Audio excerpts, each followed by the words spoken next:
Right, Diabo, thank you very much for that.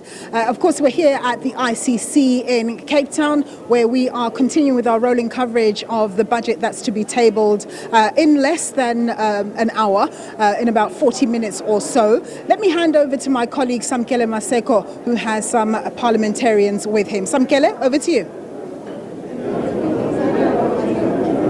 Indeed, Nompu, we are waiting for the Minister of Finance, Godongwana, to table this particular third attempt of a budget of the country. I will speak to the Freedom Front Plus and also the African National Congress. I'll just start with the Freedom Front Plus on their particular expectation for this particular budget and also the meeting in Washington. Just your expectations of the Freedom Front Plus. What can we anticipate from this third attempt of a budget?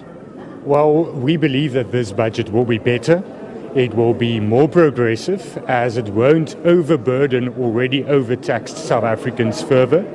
It will be expansive, we believe, and we hope, in terms of still spending more on our frontline services, ensuring that there's service delivery, early childhood development, education, health services, and also addressing infrastructure development so that we can get the economy going. We must face the reality that we are in a fiscal crisis, we have a budget deficit, we have more expenditure needs than we have income and revenue, so we have to face that. There will have to be trade-offs, there will have to be some unfortunate aspects, but we do believe that this budget will be better, that this whole process was fruitful and is to the betterment of South Africans. Thank you very much. As you can see, the Minister of Finance, Godongwana, alongside his deputies, they've also just walked in as well. But I'm going to bring in Ms. Mahlengu Pengumutsiri from the ANC's perspective. We are seeing the man of the hour, Godongwana. He has just walked in there just to get your particular perspective of what we can anticipate before we rush over to him.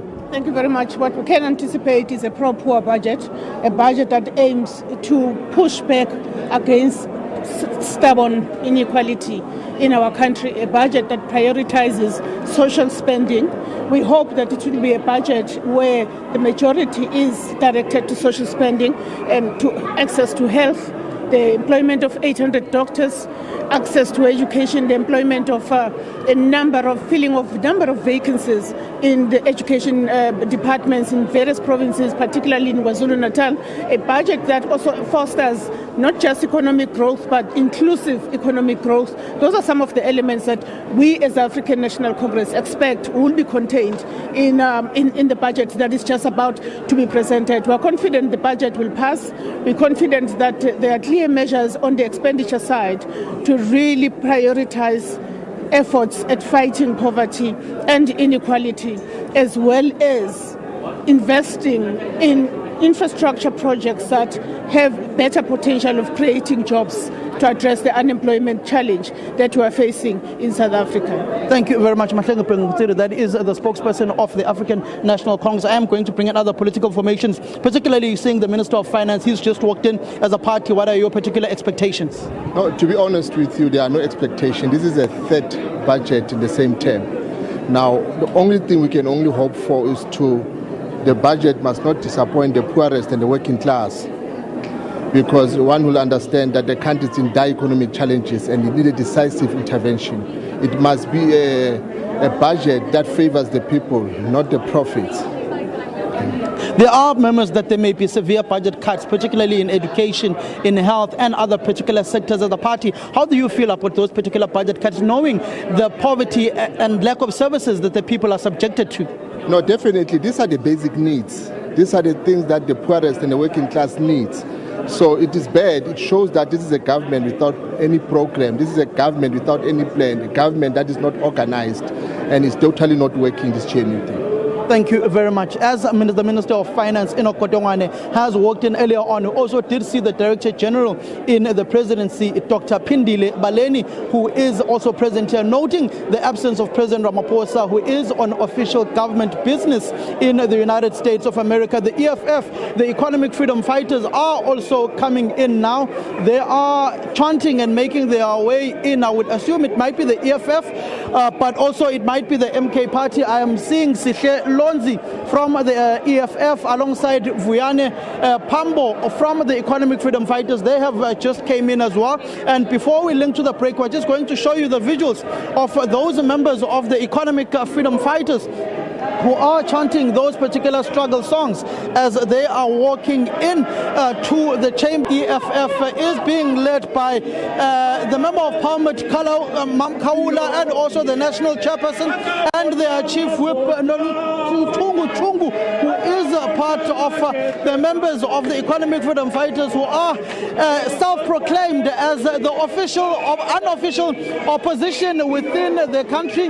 They are here, they are chanting songs, they are going in.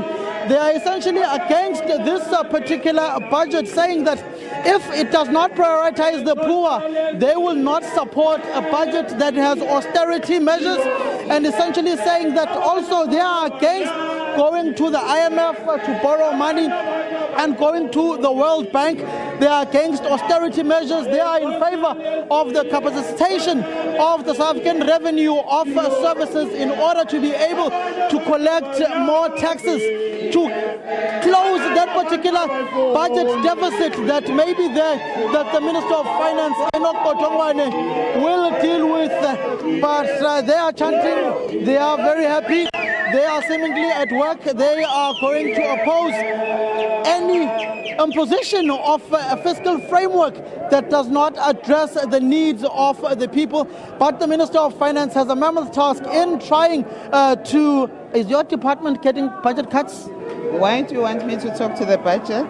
We're waiting for the minister to table the budget. The deputy minister, you may not have a budget, proper budget. No. We are hopeful. Don't worry. That is the deputy minister there. And also going to bring in your expectations, this particular budget, any surprises that you may be in for?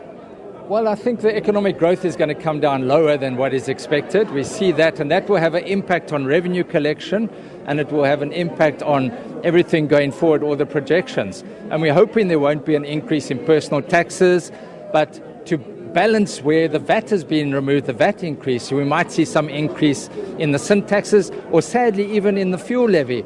But we're really hoping for a balanced budget that will go through. As you know, we're not part of the GNU, but we do want this budget, which is the third budget, to be successful. We've got to cut government expenditure, that is, but not on the frontline services, health, education, fighting crime, nothing there, but the ghost workers, state bailouts. And if we do that, and if we stimulate economic growth to create jobs, then we can balance the budget going forward. So we're very positive this afternoon. Thank you very much. Indeed, the budget, particularly the frontline services, they are going to be very problematic within this particular sense, but we are going to have to pay our particular bills at this point in time.